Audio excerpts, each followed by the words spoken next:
கோகிலா 12ஆம் வகுப்பு படிக்கும் மாணவி.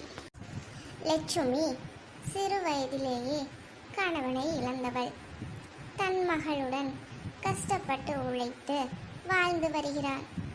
தான் செய்யும் வீட்டு வேலையில் இருந்து கிடைக்கும் வருமானத்தில் தன் மகளை படிக்க வைத்து பார்த்து கொள்கிறார். பாப்பா வாடாமோ, வந்து கொஞ்சமாக சாப்பிடுடி. எனக்கு சாப்பாடு வேண்டாம், ஒன்றும் வேண்டாம், போ. என்னை பொருள் காட்சி கூட்டு போகிறேன்னு சொன்னேன்ல, எதுக்கு என்னை கூட்டு போகல? என் கூட படிக்கிறவங்க எல்லாரும் பொருள் காட்சிக்கு போகிறாங்க, நான் மட்டும்தான் இப்படி இருக்கிறேன். இப்போ வந்து சாப்பிடுவாங்க. அம்மா கண்டிப்பாக உன்னை நாளைக்கு கூட்டு போகிறேன், போ. நான்லாம் வரல, எனக்கு சாப்பாடு வேண்டாம், ஒன்றும் வேண்டாம். ஒவ்வொரு ஆட்டியும் இப்படி தான் சொல்லி என்னை ஏமாற்றிட்டே இருக்கிற. பாரு, எனக்கு போட்டுக்கிறதுக்கு ஒரு நல்ல ட்ரெஸ் இருக்குதா? இந்த வாட்டி தீபாவளிக்கு ஒரு ட்ரெஸ் எடுத்தான்னு கேட்டால் உங்கள் ஓனரம்மா வீட்டில் கொடுக்குற பழைய துணியை கொண்டு வந்து எனக்கு கொடுக்குற. என் ஃப்ரெண்ட்ஸ்லாம் எப்படி ட்ரெஸ் போட்டுருக்குறாங்க தெரியுமா? நான் என்னடிமா பண்ணுறது? நான் சம்பாதிக்கிற காசு உன் படிப்பு செலவுக்கும் நம்ம சாப்பாட்டுக்கும் கூட பத்த மாட்டேக்குது. நான் மட்டும் என்னடி பண்ணுறது? ஒரு ஆளாக வேலை செஞ்சு எப்போ பார்த்தாலும் இந்த ஒரே ஒரு புராணம் தான், காசு இல்லை காசு இல்லைன்ட்டு. எது கேட்டாலும் இப்படியே சொல்லு, போ. என்றைக்காவது ஒரு நாள் ஒரு நல்ல சாப்பாடு சாப்பிட்ருக்குறானா? என்றைக்கா இருந்தாலும் அந்த ரேஷன் கடையில் கொடுக்குற அந்த கோதுமை மாவு தோசை, இந்த ரேஷன் அரிசி தின்னு எனக்கு வவுத்த தான் வலிக்குது. என் கூட படிக்கிறவங்க எல்லாரும் நல்ல சோறு அரிசி சாப்பிட்றாங்க. நான் மட்டும் இந்த ரேஷன் சோறு அரிசி சாப்பிட்டோம்னா எல்லாரும் என்னை அப்படி தனியாக ஒதுக்கி வச்சு பார்க்குறாங்க தெரியுமா? அந்த ரேஷன் கடை கோதுமையும் அரிசியும் இல்லைன்னா நம்ம பட்னியாக தாம்மா கிடக்கணும். உன் கூட நான் இருக்கிறதுனால தான் எனக்கு இந்த நிலமை தெரியுமா? அப்போ இருந்துச்சுன்னா இப்போ இப்படி இருந்திருக்குமா சொல்லு? நீ எவ்வளோ சந்தோஷமாக இருந்தேன்னு தெரியுமா? நல்ல சாப்பாடு சாப்பிட்டுக்கிட்டு நல்ல ட்ரெஸ்லாம் போட்டுக்கிட்டு எப்படிலாம் இருந்தேன். அப்பா இல்லாமல் தான் எனக்கு இவ்வளோ கஷ்டம். நீ இல்லாமல் அப்பா இருந்துச்சுன்னா எவ்வளோ சந்தோஷமாக இருந்திருக்கும் தெரியுமா? நான் இல்லாமல் உங்கள் அப்பா உன் கூட இருந்திருந்தா தான் என்னோடய அருமை உனக்கு தெரிஞ்சிருக்கு பாப்பா. அப்படியே ஓரா சீன் போடாது, போ. எனக்கு உனக்கு பிடிக்கவே இல்லை, போ. நான் படுத்து தூங்குறேன். அப்பா என்னை ஏன்ப்பா விட்டுட்டு போனேன்? இப்படித்தான் கோகிலா தன் தாயிடம் எப்போதுமே ஏட்டிக்கு பூட்டியாக பேசுவா. அன்னைக்கு நைட்டு அவள் கனவுல நடந்ததை பார்க்கலாம். என்ன, நான் என் பழைய வீட்டுக்கு வந்துட்டேன் போல. ஐயா, அப்பா வந்துட்டார். அப்பனா நான் அம்மா அப்பா எல்லோரும் இங்கே தான் இருக்கிறோமா? அப்பா எங்க? அப்பா அப்பா. என்னம்மா, என்ன வேணும்? அப்பா நீங்க எங்க இருக்கிறீங்க? அம்மா எங்க? என்னம்மா எல்லாத்தையும் மறந்த மாதிரி பேசுற? அம்மா இறந்து 3 மாசம் ஆகுது, இப்போ வந்து போய் அம்மாவை எங்கன்னு கேக்குற? என்னது, அம்மா இறந்துட்டாங்களா? ஐயோ, நான் அன்னைக்கு சொன்னது நிஜமாயிருச்சா? என்னங்க இங்க என்ன சத்தம்? ஒன்னும் இல்லம்மா, பாப்பாட்ட தான் பேசிட்டு இருந்தேன். அப்பா இவங்க யாருப்பா? இவங்க தாம்மா உன் சித்தி. அப்பா இவங்கள தான் 2வதா கல்யாணம் பண்ணிக்கிட்டேன், உனக்கு ஆதரவா இருக்கட்டும்ட்டு. என்னது, 2வதா கல்யாணம் பண்ணிக்கிட்டாங்களா?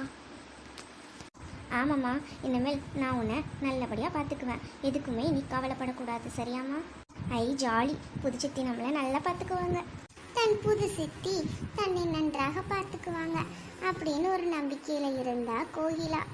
ஆனால் அதற்கப்புறம் தான் தெரிஞ்சிச்சு அவங்க சித்தியோட அராஜகம். ஹை, ஜாலியாக டிவி பார்க்கலாம், நேரத்துக்கு நேரம் சாப்பாடு, நல்லா ஜாலியாக லைஃபு, புது புது ட்ரெஸ்ஸு, ஜாலியாக இருக்குது. இப்போ தான் பாப்பா, அப்பா வேலைக்கு போயிட்டு வரேன். சித்தி பேச்சை கேட்டு சமத்து பிள்ளையாக இருக்கணும். சித்திக்கு எந்த தொலையும் கொடுக்கக்கூடாது, சரியா? சரி அப்பா. சரிங்க, நீங்கள் பார்த்து பத்திரமா போயிட்டு வாங்க, நான் பாப்பாவை பார்த்துக்கிறேன். ஏண்டி மகாராணி, நீங்கள் என்ன சோபாவில் தான் உட்காருவீங்களா? கீழே உட்கார மாட்டியா? இருந்து கீழே. என்ன சித்தி, அப்பா இருக்கும் போதெல்லாம் நல்லா தானே பேசுனீங்க, இப்போ ஏன் ஒரு மாதிரி பேசுகிறீங்க? ஏய், நான் சொல்கிறது உனக்கு காதில் விளையா? பிள்ளைங்க கீழே இறங்கு. ஏன் சித்தி இப்படிலாம் பேசுகிறீங்க? எனக்கு பயமாக இருக்குது. நீங்கள் இவ்வளோ நேரம் நல்லா தானே இருந்தீங்க. ஓ மேடம், நாங்கள் மிரட்டி பேசக்கூடாதா? என்ன சும்மா நின்றுட்டுருக்குற? போய் வீட்டில் உள்ள வேலையெல்லாம் செஞ்சு முடிப்போ. வீட்டு வேலையா? எனக்குலாம் செய்ய தெரியாது, போங்க. என்னடி, நான் சொல்ல கூட கூட பேசிகிட்டு இருக்கிறேன். போய் வாசலை கூட்டிகிட்டு வா, வீட்டை கூட்டு, சாப்பாடு செஞ்சு வச்சிரு, பாத்திரத்தை விளக்கி வச்சிரு, வீட்டை சுத்தமாக தொடச்சி வச்சிடுற பார்த்துக்கோ. இவ்வளோ வேலையா? நான் ஒருத்தி மட்டும் பண்ணுறதா? பாருங்கள், உங்களை அப்பா வந்தோன்னு நான் சொல்லி கொடுக்குறேன் பாருங்கள். உங்கள் அப்பாவுக்கு என்ன பெரிய 2 கொம்பா? நானும் வந்த 2 நாள் உங்ககிட்ட மூஞ்சை காட்டக்கூடாதுன்னு தான் அமைதியாக இருந்தேன், சரியா? இன்றைக்கி நான் இந்த வீட்டுக்குள்ளே வந்தனோ அதிகாரம் பவர் எல்லாம் என் கைக்கு வந்துருச்சு. உங்கள் வீட்டில் உள்ள சொத்து மொத்தத்தையும் எல்லாத்தையும் உங்கள் அப்பா என் பேரில் எழுதி வச்சிட்டாரு. உங்கள் அப்பா பேரில் இப்போ எதுவுமே இல்லை. உங்கள் அப்பாவே இப்போ எனக்கு கீழே தான் இருந்துகிட்ருக்குறாரு, சரியா? ஒழுங்காக நான் சொல்கிறத செஞ்சுட்டு வேலையை பார்த்துட்டு வா. வேலையா? அம்மா இருக்கும்போது கூட நான் எந்த வேலையும் செஞ்சதில்லை. அம்மா எவ்வளோ தான் வெளியில் போய் கஷ்டப்பட்டு எல்லா வேலையும் செஞ்சுட்டு வந்தாலும் அம்மா தான் எல்லா வேலையும் செய்வாங்க. நான் எந்த வேலையும் செய்ய மாட்டேன் சித்தி. அது அம்மா, இது சித்தி, சரியா? ஒழுங்கா வேலையெல்லாம் பார்த்துட்டு வா, அப்போ தான் உனக்கு சோறு போடுவேன். கோகிலா வீட்டு வேலை அனைத்தையும் செய்தாள். கோகிலாவின் சித்தி மகாராணியாக அமர்ந்து கொண்டு வீட்டில் டிவி பார்த்து கொண்டிருந்தாள். அவர்கள் அப்பா வருகை. என்னம்மா என்ன பார்த்துட்டு இருக்கிற? டிவியா பார்த்துட்டு இருக்கிற? ஆமாயா, டிவி தான் பார்த்துட்டு இருக்கிறேன். உனக்கு என்ன பண்ணுது இப்போ? வந்து உட்காரு. ஆமாம், பாப்பா எங்க? என் நேரம் பார்த்தாலும் உன் பிள்ளை வேணா? இங்கே இருக்கிறவங்கெல்லாம் உனக்கு மனுஷியா தெரியலையா? இல்லை, பாப்பாவை காணுமேன்னு கேட்டேன். அப்பா அப்பா. ஏன் பாப்பா அழுற? இந்த சித்தி எனக்கு நிறைய வேலை வைக்கிறாங்கப்பா, இன்னும் சாப்பாடே கொடுக்கலப்பா. அம்மா கூட இருக்கும்போது கூட ரேஷன் அரிசி சாப்பாட்டில் எனக்கு சாப்பாடு செஞ்சு கொடுப்பாங்கப்பா. எனக்கு வகுத்த பசிக்குதுப்பா, இன்னும் நான் சோறே சாப்பிடலப்பா. எல்லா வேலையும் நான் தான் செஞ்சேன் தெரியுமா? என்னப்பா சொல்கிற? ஏன்பா பிள்ளைக்கு இன்னும் சாப்பாடே கொடுக்கலையா? ஏன்பா இப்படி பண்ணுற? சாப்பாடு கொஞ்சம் போட்டு கொடுப்பா. உன் பிள்ளைக்கு சாப்பாடு இல்லை, எதுவும் இல்லை. இன்னும் துணியவே உன் பிள்ளை துவைக்கல.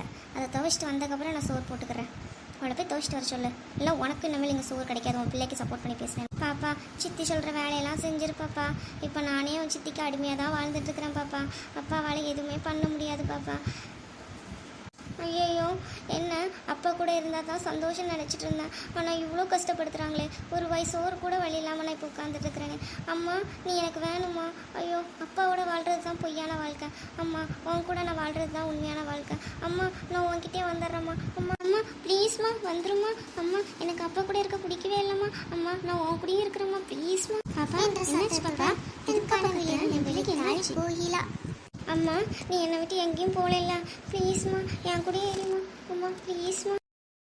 என் தங்க பொண்ணுக்கு என்னாச்சு? எதுக்கு இப்படி அழுற? அம்மா உன்னை விட்டு எங்கேயும் போக மாட்டேன் குட்டிமா. அம்மா எனக்கு ஒரு கெட்ட கனவு வந்துச்சுமா. நீ என்ன கனவு பாப்பா? அம்மா நீ என் மேலே எவ்வளோ அன்பு வச்சுருக்குற. உன் அன்பு புரிஞ்சுக்காம இத்தனை நாள் நான் உனக்கு காயப்படுத்துகிற மாதிரி பேசிட்டேம்மா. என்னை மன்னிச்சிடுமா. இனிமேல் நான் உன்னை எப்போவுமே தப்பாகவே பேச மாட்டேம்மா. அப்பா கூட இருக்கிற